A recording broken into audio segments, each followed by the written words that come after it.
November 24, 2017. Los Angeles. Jerry Reese stood alone in the back of the USC end zone, leaning against the goalpost as he watched the Trojans quarterbacks warm up. New York Giants embattled general manager was dressed casually, looking as if he wanted to blend into the Sokol crowd. He wore jeans, a dark baseball cap and earphones that presumably weren't streaming New York talk radio.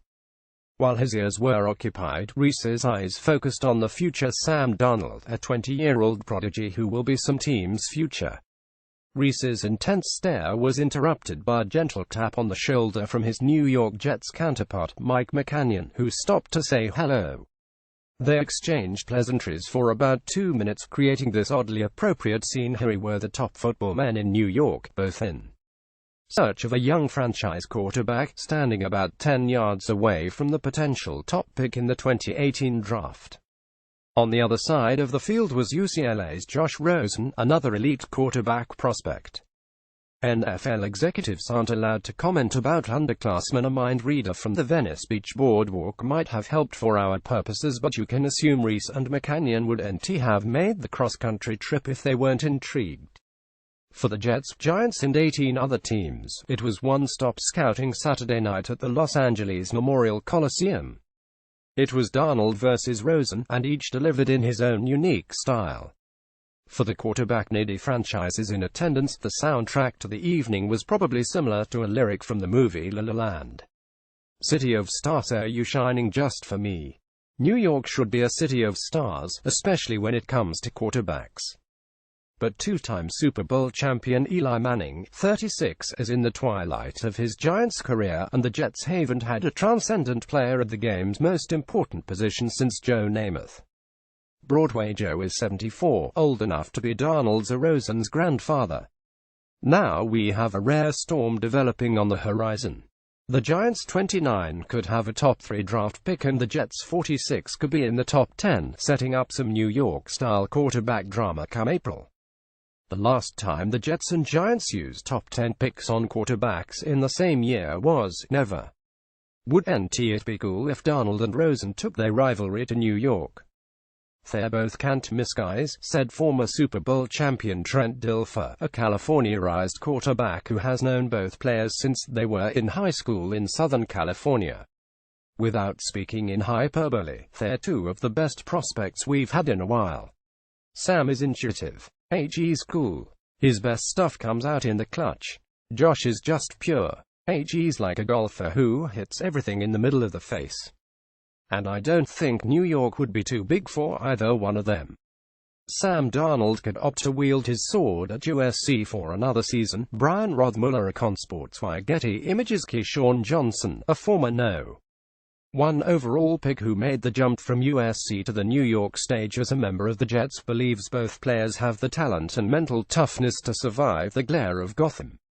I think Sam would be perfect in New York, said Johnson, who knows Darnold through his alma mater and coached Rosen in a 7-on-7 summer league that traveled the country in high school. Sam doesn't say anything, and he's a football guy. Josh has a little more Broadway Joe in him, a little Keyshawn Johnson in him. He's gonna bite back. He's a little more colorful. No fewer than 30 NFL representatives turned out to watch the first and probably last college showdown between Darnold and Rosen. The game was a microcosm of the careers. Rosen made the wow throws and posted the gaudy numbers: 421 yards and 3 touchdowns, but Darnold delivered timely plays and won the game 2,823. Darnold wins. Rosen dazzles. The most talented passer in the country, one AFC scout at the game said of Rosen. The Golden Boys, who grew up 65 miles from each other, both experienced rough patches this season. Darnold's turnovers and FBS high 17 became a national story, with some critics saying the weight of the men's expectations got to him around mid-season. Since then, Darnold has rallied with 4 strong games. I'd be concerned if he continued to struggle, but he rebounded and looks like the player from last year, the scout said. He erased some of the doubts that had crept in. This will help him going forward. He showed he can handle struggles and adversity. Josh Rosen dazzled NFL scouts with 400-plus passing yards in a loss to USC. John Cordesa on Sportswife's knock on Rosen, something that has followed him since he was a freshman, is that he lacks maturity. He can be difficult to coach. He has a sense of entitlement. His infamous hot tub photo from 2015 remains the focal point in every conversation about his football character. Memo to Josh: you can expect to be questioned about it at the NFL Scouting Combine. People say HES spoiled because HES, a private school kid from Manhattan Beach who drove an Audi in high school. That's what that is, Johnson said. So he had a hot tub in college.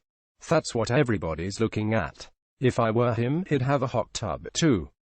Dilfer acknowledged Rosen's personality can be edgy and polarizing, but he said the UCLA star has matured in recent years. In high school, Rosen was a participant in Dilfer's Elite 11 quarterback camp and returned last summer as a counselor. Dilfer said Rosen really grew as a person in the time. New York can be a vicious place for quarterbacks. Ask Mark Sanchez, the former USC hotshot who flamed out after 3 promising years. Ask Geno Smith, who was verbally abused by fans and physically abused by one of his teammates. In 2015, he was sucker-punched by linebacker Ike Enemkpali, resulting in a broken jaw and effectively ending Smith's career as a starter. That Manning has lasted 14 years in the market is remarkable. His stoic, even-keeled personality has a lot to do with it. In that sense, Darnold is more like Manning than Rosen, but Dilfer interjected, Sam has way more dude in him than Eli. Sam isn't an "oh shucks, gosh darn it" guy. He's the coolest guy in the room. He's humble in a non-abrasive way, and people gravitate to him. Darnold is a rock star on the USC campus. After defeating UCLA, he enjoyed the ultimate Trojan moment. He climbed the band leader's stepladder and led the marching band in its post-victory celebration. He was done, the crowd chanted, one more year later. Speaking to a few reporters outside the locker room, Darnold was asked about his debut as a conductor and the chant. He jumped into his answer, saying, I'm not going to say anything about that last part. Darnold refuses to discuss his looming decision. As a third-year sophomore, he has 2 years of eligibility remaining. The draft deadline for underclassmen is Jan. 15. People who know him believe he will return for another season, disappointing quarterback-starved fans in New York and Cleveland, among other cities.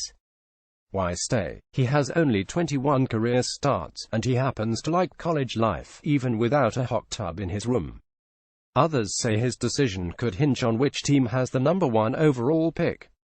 Right now, the winless Browns are the heavy favorites, which could dissuade Darnold from turning pro. As for Rosen, 20, it would be an upset if he remains at UCLA. He was born to play in the NFL. In pre-game warm-ups, he drew the attention of McCanyon, who spent most of the time on UCLA's side of the field, jotting notes. The Jets GM watched the game from the stands, where he saw Rosen make several NFL-caliber throws. One pass in particular left scouts buzzing, a 46-yard completion that went off like a rocket and returned to earth like a feather. Rosen and Darnold will take the rivalry to the NFL. The only questions are when and where. New York could use a little Hollywood.